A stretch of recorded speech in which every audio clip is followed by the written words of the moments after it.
छोटा सा गांव जिसका नाम रामपुर था। गांव बहुत ही सुंदर था। चारों ओर हरी भरी धरती फैली हुई थी। सरसों के खेत, छोटे तालाब और दूर दूर तक फैली हरियाली ने पूरे गांव को स्वर्ग जैसा बना दिया था। हवा में ताजगी थी, पक्षियों की चहचहाहट सुनाई दे रही थी। वहाँ के लोग बहुत मेहनती थे। रोज सुबह सुबह खेतों में काम करने निकल जाते और शाम तक पसीना बहाकर घर लौटते। गांव के एक छोटे कोने में राजेश और उसकी पत्नी कमला रहते थे।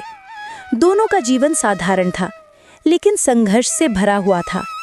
दिन रात मेहनत करके ही पेट भरते। उनका घर मिट्टी और लकड़ी का बना हुआ था, साधारण था लेकिन साफ सुथरा था। वे दोनों बहुत सफाई से रहते थे।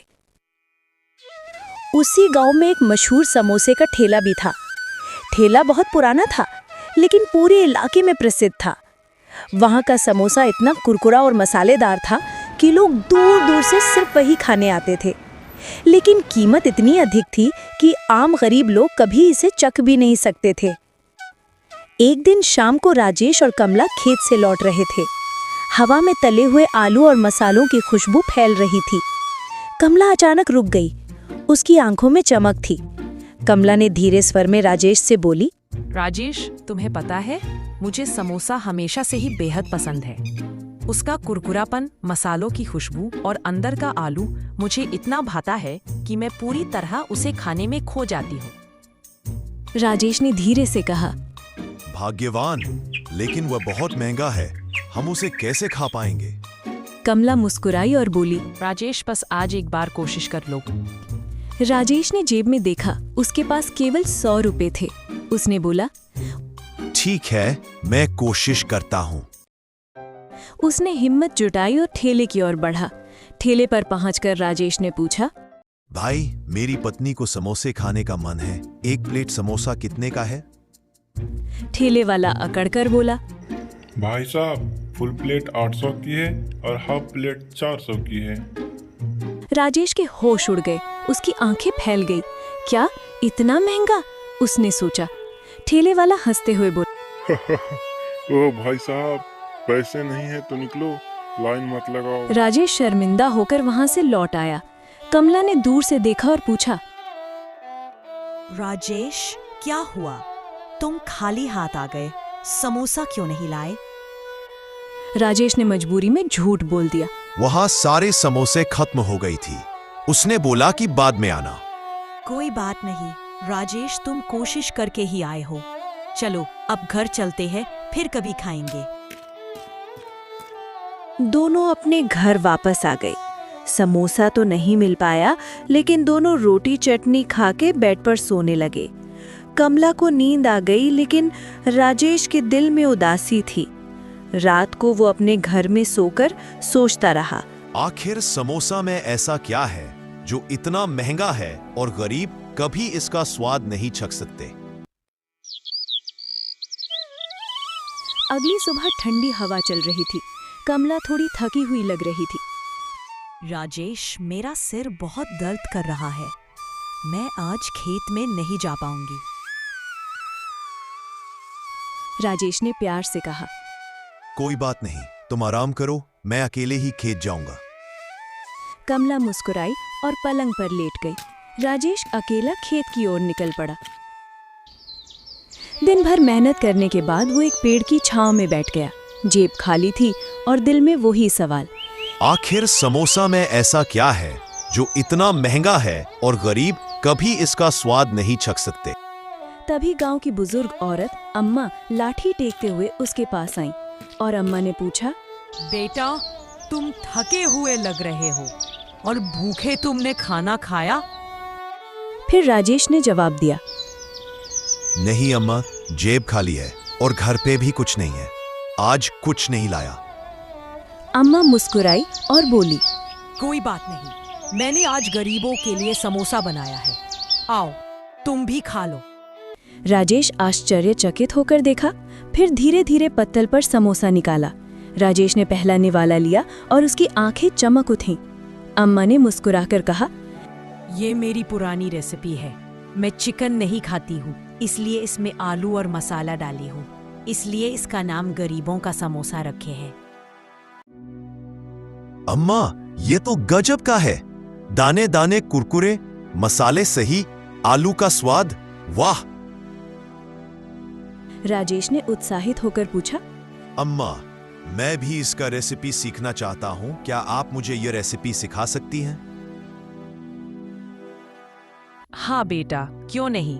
मैं आसानी से इसका रेसिपी तुमको सिखा सकती हूँ। चलो मेरे घर, मैं सब बता दूंगी। राजेश अम्मा के साथ उनके घर की ओर चल दिया। घर थोड़ी दूर पे था। चलते चलते दोनों घर पहुंच गए। घर पहुंचने के बाद अम्मा ने राजेश को समोसा का रेसिपी सिखाने लगी और बोली, देख बेटा, समोसा बनाना कोई मुश्किल काम नहीं। पहले आटे को प्यार से गूंथ, जल्दी मत कर। जैसे जिंदगी में सब्र चाहिए, वैसे ही इसमें भी। फिर कढ़ाई में तेल गरम कर, जीरा डाल, अदरक मिर्च की खुशबू आने दे। अब उबले आलू और मसाले डाल, धनिया, मिर्च, अमचूर। बस यही है असली जादू बेटा। जब खुशबू पूरे घर में फैल जाए ना, तो समझ लेना समोसा नहीं, प्यार पक रहा है। राजेश ने ध्यान से देखा और समझा। अम्मा, ये तो बहुत आसान है। अब मैं भी समोसा बना सकता हूँ। धन्यवाद। फिर राजेश अपने घर की ओर चल दिया। चलते चलते थोड़ी देर में वो अपने घर पहुंच गया। राजेश ने थोड़े समोसे कमला के लिए घर लाए। कमला ने उन्हें देखकर कहा, ये समोसे कहाँ से लाए राजेश? राजेश ने कहानी सुनाई, अम्मा से मिलना, गरीबों के समोसे की रेसिपी और नया रास्ता। कमला ने पहला निवाला लिया और उसकी आंखें खुशी से चमक उठीं। वाह राजेश, ये घर के समोसे कितने स्वादिष्ट लग रहे हैं। राजेश, यह तो कमाल का समोसा है। अगर इसे बना के कम दाम में बेचोगे तो गांव के गरीब भी इसका मजा ले पाएंगे।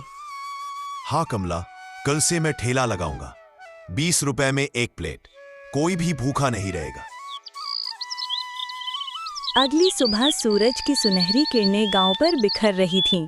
राजेश ने रात भर तैयारी की थी। बड़े हांडे में मसाले और आलू से भरे समोसे तैयार थे। राजेश ठेला लेकर चौक पर पहुंचा और जोर से पुकारा, आओ आओ, सिर्फ 20 रुपए में गर्मा गर्म स्वादिष्ट समोसा। लोग आश्चर्यचकित थे। एक आदमी आगे बढ़ा और बोला, क्या 20 रुपए में समोसा? इसमें स्वाद है भी कि ऐसे ही ठेला लगा दिए हो?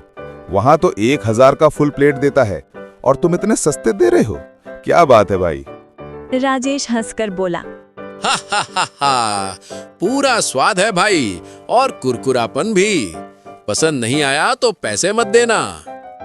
धीरे धीरे लाइन लग गई। पहला आदमी बोला, 2 प्लेट देना। दूसरा बोला, 3 पैक कर दो घर ले जाने के लिए। राजेश ने मुस्कुराकर प्लेटों में समोसा परोसे। लोग पहला निवाला लेते ही खुश हो गए। फिर एक आदमी ने बोला, आहा, अरे वाह, ये स्वाद तो मशहूर ठेले से भी बढ़कर है। मसाले सही, आलू का मिश्रण लाजवाब है भाई। भीड़ तेजी से बढ़ी। थोड़ी ही देर में सारे समोसे खाली हो गए। राजेश का चेहरा संतोष और गर्व से चमक रहा था। गांव का पुराना समोसे वाला भीड़ देखकर आया और गुस्से में बोला, तुम क्या कर रहे हो? इतना सस्ता समोसा? क्यों तुम मेरा धंधा खराब कर रहे हो? ये ठीक नहीं है। ये क्या है? 20 रुपए में समोसा? ये कैसे हो सकता है? मैं तुम्हारा धंधा खराब क्यों करूंगा भाई? मेरा तो गरीबों का समोसा है। हाँ, तो 20 रुपए में ही खिलाएंगे। अगर तुमको भी पसंद आए तो कल आकर चख लेना। संध्या तक राजेश और कमला ने ठेले पर खुशियों के पल बिताए। गरीबों ने पहली बार स्वादिष्ट समोसा चखा। अब कोई ये नहीं कह सकता कि स्वादिष्ट समोसा सिर्फ अमीरों के लिए है। राजेश का ठेला गरीबों का समोसा के नाम से प्रसिद्ध हो गया। लोग सिर्फ खाने नहीं, बल्कि वहां बसी इंसानियत और बराबरी की खुशबू महसूस करने आते थे। फिर राजेश और कमला अपने घर आ गए और बैठे बैठे बातें कर रहे थे। तभी अम्मा धीरे धीरे राजेश के घर आई और राजेश के पास बैठी। फिर राजेश ने कहा, अम्मा, आपने हमें इंसानियत के नाते एक रोजगार के साथ साथ हमें बहुत बड़ी सीख दी है। अम्मा, मैं आपको बहुत बहुत धन्यवाद करता हूँ। आप अगर हमें नहीं बताती समोसे का रेसिपी तो आज गरीब का समोसा फेमस नहीं होता। अम्मा के आंखों में खुशी के आंसू थे। राजेश और कमला की मेहनत और अम्मा की सीख ने गांव के गरीबों के जीवन में खुशियां और स्वाद भर दिया।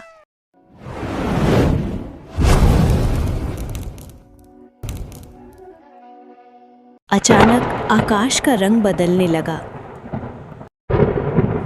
नीले शांत गगन पर धीरे धीरे गहरे बादलों की परत छा गई, जैसे किसी अदृश्य हाथ ने आसमान पर अंधेरी चादर बिछा दी हो। और तभी मानो किसी रहस्यमय द्वार का पट खुला हो, पहली नन्ही बूंद धरती से आ मिली। उसके बाद मानो स्वर्ग की सारी नमी उतर आई हो। झमाझम बारिश ने धरती को अपने ठंडे मीठे आलिंगन में भीगने दिया। मिट्टीपुरवासी खुशी से झूम उठे और बोले, देखो देखो बारिश आ गई। पर ये पहली खुशी उन दिनों की कहानी को ढक नहीं सकती। कुछ ही हफ्ते पहले मिट्टीपुर की धरती आग सी जल रही थी। तालाब सूख गए थे, कुएं सूखे हुए दिखते थे और पूरे गांव में हाहाकार मचा हुआ था। गांव के सभी लोग प्यास से तड़प रहे थे। ये कहानी है मिट्टीपुर नाम के गांव की। गांव कभी अपने मीठे पानी के कुएं और हरियाली के लिए जाना जाता था।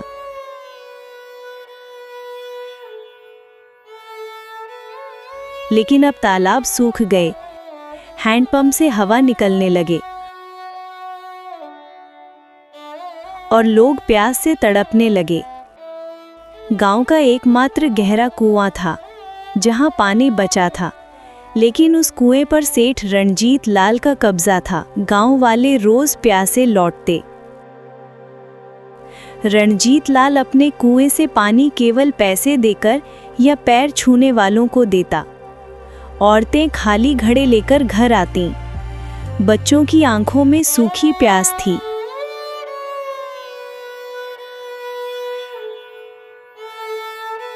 गांव के बीचों बीच रहता था धनीराम। वो एक मजदूर था। अपनी पत्नी कुसुम और 12 साल की बेटी गुड़िया के साथ रहता था। गर्मी और प्यास ने उसकी दुनिया उजाड़ दी थी।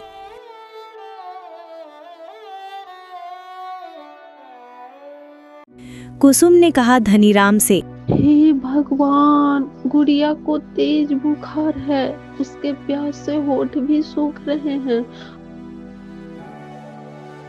गुड़िया ने बाबा से बोली, बाबा मुझे बहुत प्यास लगी है, कहीं से भी पानी ला दो बाबा, मुझे बहुत तेज प्यास लगी है। धनीराम का दिल कांप उठा। वो अपनी गुड़िया की ऐसी हालत को देखकर रो पड़ा और धनीराम ने खुद से बोला, भगवान, इस बच्ची की प्यास कैसे बुझाऊं? इस बच्ची का क्या गलती है जो इतना बड़ा सजा मिल रहा है? फिर धनीराम ने अपने पुराने बर्तन उठाए और सेठ रणजीत लाल की हवेली पहुंचा और बोला, सेठ जी, बच्ची बीमार है, बस 1 लोटा पानी दे दीजिए, आपको दुआ लगेगी। सेठ जी, मेरे बच्ची का पानी के बिना बहुत बुरा हाल हो चुका है। सेठ जी कृपा कीजिए, नहीं तो मेरी बच्ची मर जाएगी।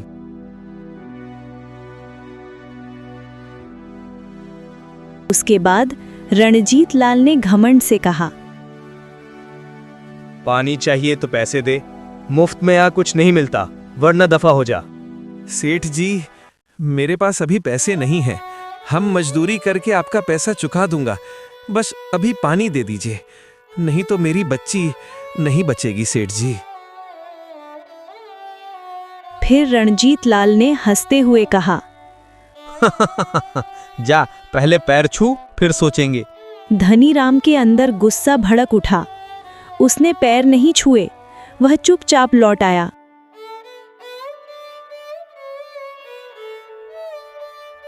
गुड़िया की हालत बिगड़ती जा रही थी। कुसुम भी टूटने लगी थी।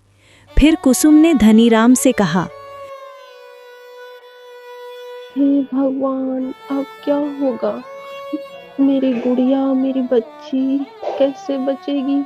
फिर धनीराम ने गहरी सांस लेकर बोला, अगर आज चुप रहे तो कल हमारी संतानें भी ऐसी ही प्यास से मरेंगी। हमें हक लेना होगा। उसने घर घर जाकर लोगों को बुलाया।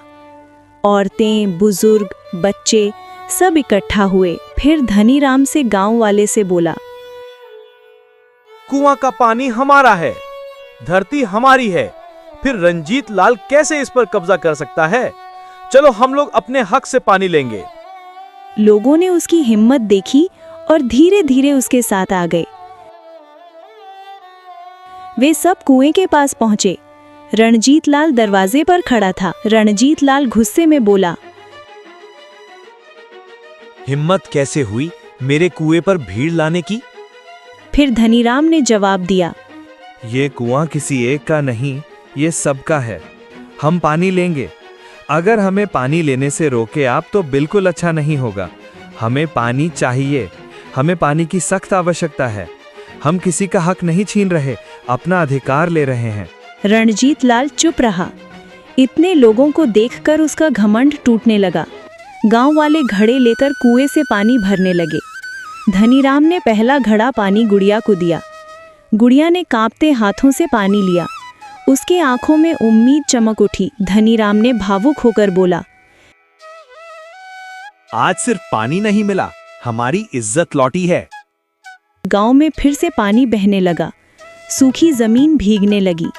बच्चों की हंसी लौट आई। रणजीत लाल का घमंड वहीं मिट्टी में मिल गया। फिर कुछ समय ऐसे ही बीता और अचानक आकाश का रंग बदलने लगा। नीले शांत गगन पर धीरे धीरे गहरे बादलों की परत छा गई, जैसे किसी अदृश्य हाथ ने आसमान पर अंधेरी चादर बिछा दी हो। और तभी मानो किसी रहस्यमय द्वार का पट खुला हो। पहली नन्ही बूंद धरती से आ मिली। उसके बाद मानो स्वर्ग की सारी नमी उतर आई हो। झमाझम बारिश ने धरती को अपने ठंडे मीठे आलिंगन में भीगने दिया। मिट्टी पुरवासी खुशी से झूम उठे और बोले, देखो देखो बारिश आ गई। पर